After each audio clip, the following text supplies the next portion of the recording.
Keep an eye on that one. You know how they are." Marcus Webb said it loud enough for 3 customers to hear. He wasn't even trying to hide it. Esperanza Cisneros, 65 years old, pretended not to notice. She pushed her cart slowly through the produce section, examining tomatoes like she had all the time in the world. She did. The store was one of 47. Delgado's Market, the sign outside said, her husband's name. He'd wanted it that way, back when they had one store and more dreams than dollars. Now she had 47 stores, 4 states, and 890 million reasons to be here. But Marcus Webb didn't know that. To him, she was just another old Latina woman in a faded cardigan, probably looking to steal something. "Derek," Marcus called to the security guard near the door, "stay close to aisle 6. We've got a suspicious one." Derek Holt, 35, looked uncomfortable but nodded. He moved toward the aisle where Esperanza was now examining canned beans. She picked up a can, read the label, put it back. Marcus appeared at the end of the aisle, arms crossed. "Can I help you with something, ma'am?" His voice made the word "ma'am" sound like an insult. "Just shopping," Esperanza said. Her accent was still there, even after 46 years in this country. She'd stopped being embarrassed about it decades ago. "Shopping," Marcus smiled. It wasn't friendly. "You've been here 30 minutes, and your cart has, what, 5 items? That's a lot of looking for not much buying." "I like to take my time." "I'm sure you do." He turned to Derek. "Don't let her out of your sight." Esperanza moved to the bread aisle. Derek followed at a distance, clearly uncomfortable with his assignment. A young woman in a manager's polo appeared. Brittany Cole, 28, assistant manager. She had the kind of smile that never reached her eyes. "Marcus told me about our guest," Brittany said to Derek, loud enough for Esperanza to hear. "Good call. These people always try something." These people.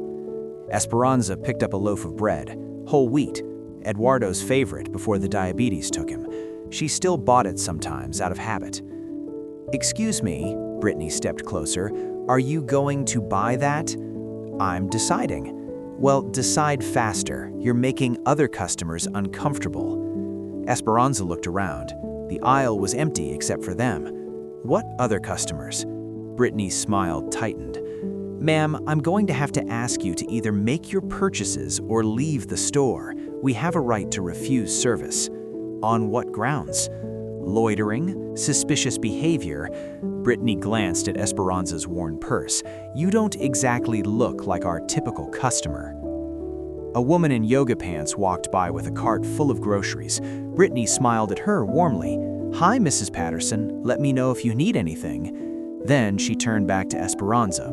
The warmth vanished. "You have 5 minutes. Then I'm calling Marcus." She walked away, heels clicking on the linoleum. Derek shifted his weight. "Ma'am, I'm sorry. I have to." "Do your job." Esperanza nodded. "I understand." She didn't blame him. He was young. He needed the paycheck. She'd been there once, doing things she didn't believe in because the rent was due. But Marcus and Brittany, they enjoyed this. Esperanza made her way to checkout with 6 items: bread, tomatoes, beans, rice, cooking oil, and a small bag of candy. $32 maybe. The same amount she'd spent on her first day in America, 46 years ago.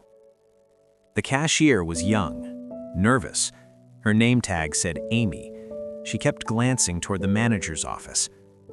"That'll be $31.47, Amy said quietly.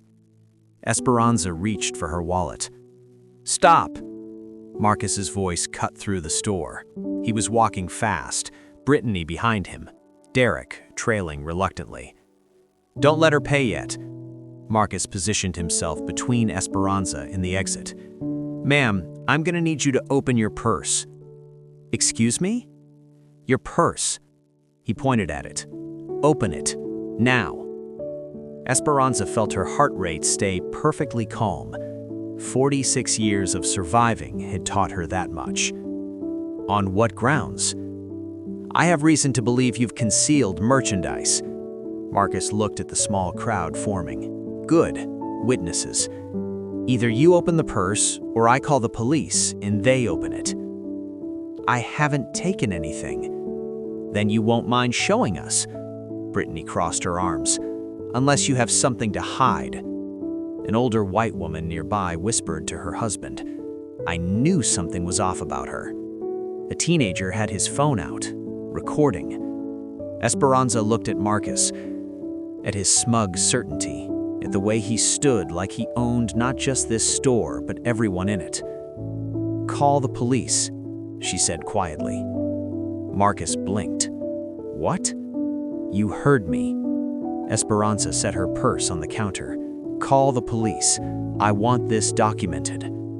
For the first time, something flickered in Marcus's eyes. Not doubt, not yet, but something. Derek, search her bag, Marcus ordered. Derek stepped forward, then stopped. He looked at Esperanza's face, at her calm dignity, at the way she stood like someone who had weathered worse storms than this. No, Derek said. Marcus turned. What? I'm not doing it. Derek took off his security badge. She hasn't done anything. You've been following her since she walked in because of how she looks. You're fired, Marcus said immediately. Then I'm fired. Derek, don't be stupid, Brittany laughed. You need this job. Your mom is sick, right? Medical bills? Derek's jaw tightened. For a moment, Esperanza thought he might back down. He didn't. Some things cost more than money. He looked at Esperanza. I'm sorry, ma'am, for all of this. A younger security guard pushed through the crowd. Samuel Torres, 24, trying to see what was happening. What's going on? Samuel, perfect timing. Marcus pointed at Esperanza. Search her bag. Derek just quit. Samuel looked at the scene, at the old woman standing with quiet dignity, at Derek walking away, at the phones recording everything. Why? Samuel asked. Because I told you to. No, I mean, Samuel looked at Esperanza. Why do you think she stole something? Marcus's face reddened. Are you questioning me? I'm asking a question. What did she take? That's not your concern. Your concern is following orders. Marcus stepped closer to Samuel. Search the bag, now, or you're fired too. Samuel was quiet for a long moment. Then I guess I'm fired too. The crowd murmured. More phones came out. Marcus looked around, suddenly aware of how many people were watching. Fine, I'll call the police myself. 2 officers arrived in 11 minutes. Esperanza counted every one. What seems to be the problem? The first officer, a heavy man with a gray mustache, looked bored already. This woman, Marcus pointed at Esperanza, has been behaving suspiciously for over an hour, loitering, examining merchandise without purchasing, and I have reason to believe she's concealed items in her purse. Did you see her take anything? I saw suspicious behavior. The officer sighed. He turned to Esperanza. Ma'am, do you mind if we look in your bag? I'd like to make a phone call first. Ma'am, that's not... I know my rights, officer. Esperanza's voice was steady. I'm not under arrest. I have the right to make a phone call. The officer exchanged a look with his partner. The partner shrugged. Fine, make it quick. Esperanza pulled out a phone. Not the old flip phone Marcus had expected. An iPhone, latest model. She dialed a number from memory. Victor, it's Esperanza. She paused. I'm at the Riverside location, store 417. We have a situation. Another pause. No, I'm fine, but I think you should come down. Bring the lawyers. She hung up. Marcus laughed nervously. Lawyers? Lady, you're going to need a lawyer when we press charges for theft. I haven't stolen anything. Then why do you need lawyers? Esperanza looked at him with something that might have been pity. "Not for me, Mr. Webb." She sat down on the bench near the registers. "I'll wait here." "How do you know my name?" She didn't answer. 15 minutes. That's how long it would take Victor to arrive. 15 minutes for Marcus Webb to keep digging his grave. He didn't disappoint. 46 years ago, Esperanza Cisneros crossed the border with $340 sewn into her dress and a photograph of her mother in her pocket. She was 19, alone, terrified. Her English was limited to please, thank you, and I work hard. That last phrase she'd practiced for weeks. She knew it would matter. The first year was cleaning houses, 6 days a week, 4 houses a day, $3 an hour when she was lucky. Some families didn't pay at all. What was she going to do? Report them? She slept in a room with 5 other women, sent money home every month, ate rice and beans because meat was expensive and dreams were free. The second year, she met Eduardo. He was working construction, legal, unlike her. He could have reported her. Instead, he bought her coffee and taught her English from a children's book he'd found at a garage sale. They married in 1981, a courthouse wedding, $30 for the license, her best dress that she'd bought at Goodwill for $6. Eduardo had a dream, a grocery store, a place where people like them could find the foods they missed, the ingredients that reminded them of home.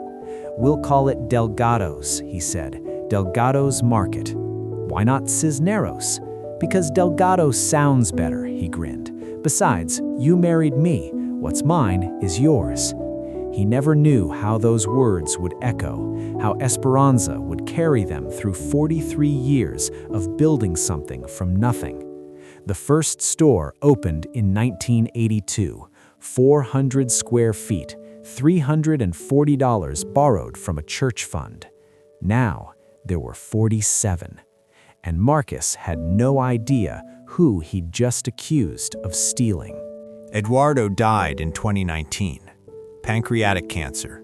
The doctors found it too late, the way they always seem to with people who can't afford regular checkups until they finally can. By then, Delgado's Market had 31 locations. Eduardo had seen them grow from one store to an empire, but he always said the first one was his favorite. "That's where we started," he'd tell anyone who'd listen. $340 and a dream. That's the American story, isn't it?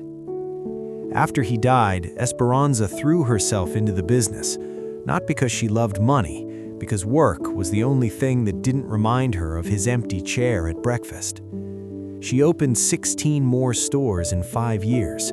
She hired a CEO, a board of directors, people with degrees from schools she couldn't pronounce, but she kept 51% of the company. "Never give up control," Eduardo had told her. "The moment you do, it's not yours anymore." She visited stores without warning, walked the aisles like any other customer, watched how employees treated people when they didn't know the owner was watching. Most of the time, she was proud. Sometimes, she wasn't. The Riverside store had been on her list for months. Complaints about the manager, high turnover, customers who said they felt unwelcome. She'd wanted to see for herself. Now she had. Marcus Webb was still pacing near the registers, alternating between confident bluster and nervous glances at the door. He'd sent Brittany to check the parking lot twice. Who did she call? Lawyers? What lawyers? The officer with the gray mustache shrugged. Guess we'll find out. They didn't have to wait long. The black Mercedes pulled into the parking lot at exactly 3:47 p.m. Esperanza noted the time. Victor was always punctual. Victor Mendez, 52, had been with the company since 1994. He'd started as a stock boy at store number 3. Now he was regional director, overseeing 12 locations in the Eastern District. He knew every store, every manager, every problem, and he knew Esperanza. The automatic doors opened. Victor walked in wearing a suit that cost more than Marcus made in a month. Behind him, two women in equally expensive attire, lawyers, company lawyers. Marcus straightened, adjusted his tie, put on his best customer service smile. "Good afternoon, sir. Welcome to Delgado's. How can I—" Victor walked past him like he didn't exist. He stopped in front of Esperanza. "Mrs. Cisneros," his voice was warm but concerned. "Are you all right?" Marcus's smile faltered. "Excuse me, sir. This woman is being detained for suspected—" "I wasn't speaking to you." He didn't turn around. His eyes stayed on Esperanza. "Did they touch you? Hurt you in any way?" "No, Victor. Just my dignity." She stood, brushing off her cardigan. "It's been an educational afternoon." "I can imagine." Victor finally turned to Marcus. His warmth disappeared like someone had flipped a switch. "You must be Marcus Webb, store manager." "Yes, sir."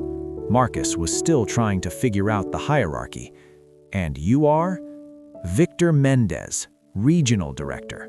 He paused. "Your boss's boss."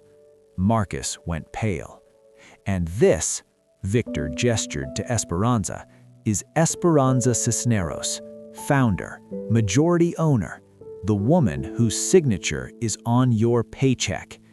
The store went silent. Marcus laughed. It was the wrong move.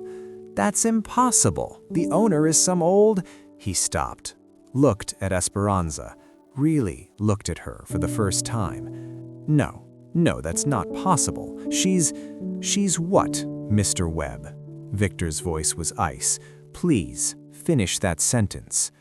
Marcus's mouth opened and closed. No sound came out. Brittany, who had been watching from behind a display, tried to slip away toward the back room. One of the lawyers stepped into her path. "Ms. Cole, I presume? Please stay. This concerns you as well." I wasn't." Brittany looked at Marcus, then at Esperanza, then at the doors. "I was just following orders." "Orders," Esperanza spoke for the first time since Victor's arrival. "Tell me about these orders, Ms. Cole." "Marcus said he told us to watch for certain customers, the ones who might cause problems." "And how do you identify these problem customers?" Silence. "I'll tell you how." Esperanza walked slowly toward Brittany. She walked slowly toward Brittany. She walked slowly toward Brittany. "They look like me, sound like me, come from where I come from." She stopped inches away. "You see brown skin and hear an accent, and you think thief, criminal, not worthy of respect." "I never said—" "You didn't have to say it." Esperanza's voice was quiet, but it carried through the entire store. "I built this company with my husband. 43 years, $340, one dream. We opened these stores so everyone would feel welcome. Everyone." She looked at Marcus. "You have betrayed everything we built." "Mrs. Cisneros, please." Marcus's arrogance had evaporated. In its place was something smaller, desperate.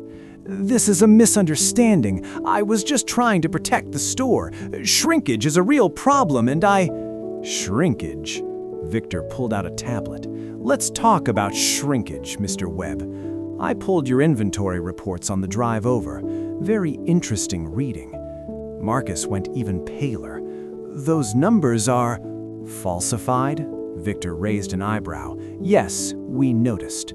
$127,000 in inventory discrepancies over the past 18 months, written off as theft, except the security footage tells a different story. I can explain. You've been stealing from us, Mr. Webb." He handed the tablet to one of the lawyers. "You've been stealing from this company while accusing others of being thieves." Marcus looked around wildly. The two officers had stepped back, clearly not wanting to be part of this. "Mrs. Cisneros, please!" He actually dropped to his knees. "I have a family, 2 kids. I can't. I'll lose everything." "You should have thought of that." Esperanza's voice held no sympathy. "You should have thought of that before you humiliated a woman for the crime of shopping while brown." "I didn't know who you were." "That's the point." Esperanza leaned down slightly. "Would you have treated me differently if you'd known who I was? Would you have smiled and called me ma'am with respect?" Marcus didn't answer. He didn't have to. "The way you treat people when you think no one important is watching." Esperanza straightened.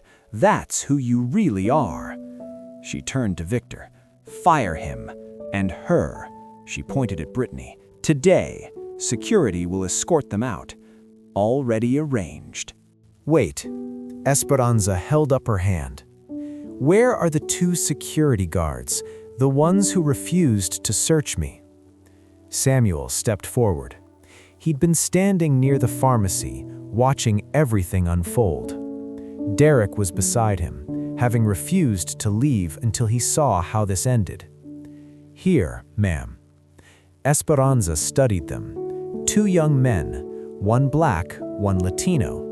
Both had risked their jobs rather than participate in her humiliation. "You," she pointed at Derek, "you quit rather than follow an illegal order. Why?" Derek shrugged. "It wasn't right. My mom taught me better than that." "Your mother sounds like a wise woman." "She is." He hesitated. "Was. She passed last month." "I'm sorry." Esperanza's voice softened. "And your medical bills?" Derek looked surprised that she knew. "We're managing." "You won't have to manage anymore." Esperanza turned to Victor. "Full health coverage, retroactive to her mother's treatment. Pay whatever isn't covered." Derek's eyes widened. "Ma'am, that's over $60,000. "I know what it is." Esperanza moved to Samuel. "And you are even younger. You could have just followed orders. Why didn't you?" Samuel straightened. "My grandmother came here from Guatemala in 1972. She was treated the way you were treated today, many times. No one ever stood up for her." He paused. "I couldn't do that to someone else's grandmother." Esperanza smiled. For the first time that afternoon, it reached her eyes. "Victor, what does a store manager make?" "Starting salary is $95,000 plus benefits and profit sharing." Esperanza looked at Samuel. "How does that sound?" Samuel's mouth fell open. "I'm 24. I don't have a degree. I was making $16 an hour." "I don't need a degree." Esperanza put her hand on his shoulder. "I need someone who knows right from wrong. Can you do that?" "Yes, ma'am." "Then the job is yours." The lawyers worked fast. Within 48 hours, they had uncovered the full scope of Marcus Webb's operation. The inventory fraud was just the beginning. Falsified employee records, overtime theft, a systematic pattern of targeting minority employees for write-ups and terminations while protecting his favorites. 17 employees had been wrongfully terminated under Marcus's management. 12 of them were Black or Latino. He created a hostile work environment, Victor reported to Esperanza 3 days later. Employees were afraid to report him because HR complaints went straight to his desk. He buried them. And Brittany Cole? Actively participated. She handled most of the termination paperwork, knew exactly what she was doing. Esperanza looked out the window of her office, downtown 43rd floor. She could see the city stretching to the horizon, every building filled with people trying to make a living, trying to build something, trying to survive. "The employees who were wrongfully terminated," she said, "offer them their jobs back, full back pay, and add $20,000 each for what they went through. That's over $300,000. I know what it is." She turned from the window. "What about criminal charges?" "The DA is reviewing. The inventory fraud alone could mean 2 to 5 years. Add in the discrimination documentation, the falsified records. Victor shook his head. His lawyers are already trying to negotiate a plea. No deals. Esperanza's voice was firm. He showed no mercy to the people he victimized. He gets none from me. Understood. And the video from the store? Victor almost smiled. 38 million views and counting. It's been on every major news network. The hashtag is trending. What hashtag? Respect your elders. Marcus Webb was arrested on a Tuesday morning. The charges: grand theft, fraud, falsifying business records, and civil rights violations. Bail was set at $250,000. His house wasn't worth half that. He spent 3 weeks in county jail before his trial. The security footage played in court, every moment of Esperanza's humiliation captured in high definition. The jury watched Marcus call for security, watched him sneer at an elderly woman, watched him order her bag searched. Then they watched him beg on his knees when he realized who she was. The verdict came in 4 hours. Guilty on all counts. Sentencing: 14 months in state prison, 5 years probation, $85,000 in fines and restitution. Brittany Cole pleaded guilty to lesser charges in exchange for testimony. She received 2 years probation and was barred from working in retail management in the state for 10 years. Derek Holt, the security guard who quit rather than participate, was offered any position he wanted in the company. He chose to manage security training at the corporate office.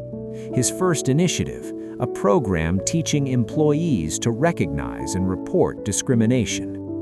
The wrongfully terminated employees all accepted their settlements. 14 of 17 returned to work. The other 3 used their back pay to start their own businesses. Delgado's market issued a public statement: zero tolerance for discrimination, mandatory bias training, a hotline that went directly to an outside firm, bypassing local management entirely. Stock price dipped for 1 week. Then it climbed higher than before. It turned out that doing the right thing was also good for business. Customers appreciated a company that lived its values. Eduardo would have liked that. Samuel Torres stood at the front of the Riverside store, straightening his tie.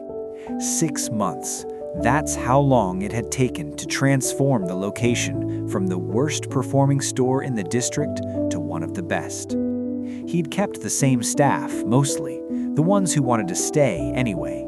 A few had been too loyal to Marcus, too set in the old ways. They left voluntarily when it became clear things were changing. The new culture started with small things, greeting every customer who walked through the door, learning regulars' names, treating people like guests instead of suspects. Mr. Torres, his assistant manager, a woman named Grace who'd been passed over for promotion 3 times under Marcus, appeared at his elbow. "She's here." Samuel looked toward the entrance. Esperanza Cisneros walked in wearing the same faded cardigan she'd worn 6 months ago. Same worn purse, same quiet dignity. The store fell silent. Then someone started clapping. It spread. Employees, customers, the security guard at the door, everyone who knew the story, who'd seen the video, who understood what this moment meant. Esperanza stopped in the middle of the produce section, the same spot where Marcus had first ordered her followed. "Mrs. Cisneros," Samuel approached, hand extended. "Welcome back to Delgado's." She shook his hand. Her grip was firm. "The tomatoes look better. New supplier, local farm 10 miles from here. Cost us 8% more, but the quality. I know. I approved the vendor change. I wanted to see if you'd notice the difference." Samuel smiled. "Was that a test?" "Everything is a test, Mr. Torres." But she was smiling too. "You're passing." They walked through the store together. Esperanza asked questions. Samuel answered. Employee retention was up 40%. Customer complaints were down 60%. Sales had increased by 12% despite no additional marketing spend. Word of mouth, Samuel explained. People want to shop here now. They feel good about supporting us after, he hesitated, after what happened. After I was humiliated in this store. Yes, ma'am. Esperanza stopped in the bread aisle, the same aisle where Brittany had told her to hurry up or leave. Do you know why I still come to stores without announcing myself? Samuel shook his head. Because the way a company treats its most vulnerable customers tells you everything about its values. She picked up a loaf of bread, whole wheat. Eduardo and I started this business for people like us, immigrants, working class, people who deserved dignity and respect no matter how much money they had in their pocket. She looked at Samuel. You understood that. On the day we met, when you didn't know who I was, you understood that treating me badly was wrong. Not because I was rich, not because I was the owner, but because I was a person. My grandmother, your grandmother raised you right, Esperanza said, putting the bread in her basket. I want you to meet her. She passed 4 years ago. I know, I read your file. Esperanza started walking toward checkout. But her grave is in the cemetery on Maple Street, isn't it? I'd like to pay my respects. She created something good in you. That deserves acknowledgement. Samuel felt his throat tighten. I'd like that, he managed. Good. Saturday, 10 a.m. Bring flowers. The cemetery was quiet on Saturday morning. A light rain fell, just enough to make the grass shine. Samuel led Esperanza to a modest headstone near the back fence. Maria Elena Torres, 1942 to 2020, beloved mother and grandmother. She came here in 1972, Samuel said, walked most of the way from Guatemala. Took her 3 months. Esperanza laid her flowers beside the stone, white roses. She'd brought enough for both of them. Why did she come? Her village was destroyed, political violence. She had nothing left except her children. Samuel knelt, arranging his own flowers. She worked cleaning houses for 30 years, never complained, never asked for anything, just wanted her kids and grandkids to have chances she never had. They sound like my mother. Did your mother make it here? Esperanza was quiet for a moment. No. She died in Mexico, 1983, heart attack. I couldn't go back for the funeral. My papers weren't... I hadn't figured out my papers yet. I'm sorry. It was a long time ago, but her voice carried the weight of decades. I still think about her every day, especially when I see how far we've come. She would have been proud, I think. Confused, but proud. They stood in silence for a while. The rain stopped. A bird sang somewhere in the trees. Mrs. Cisneros, why did you really come here? To the cemetery, I mean. Esperanza looked at Maria Elena's headstone. Because women like your grandmother and my mother built this country. They cleaned and cooked and worked and sacrificed and died without anyone ever knowing their names. She turned to him. Your grandmother mattered. Her story mattered. You are her legacy. Samuel wiped his eyes. He wasn't ashamed.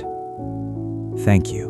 1 year after the incident at Delgado's market, Esperanza announced her retirement.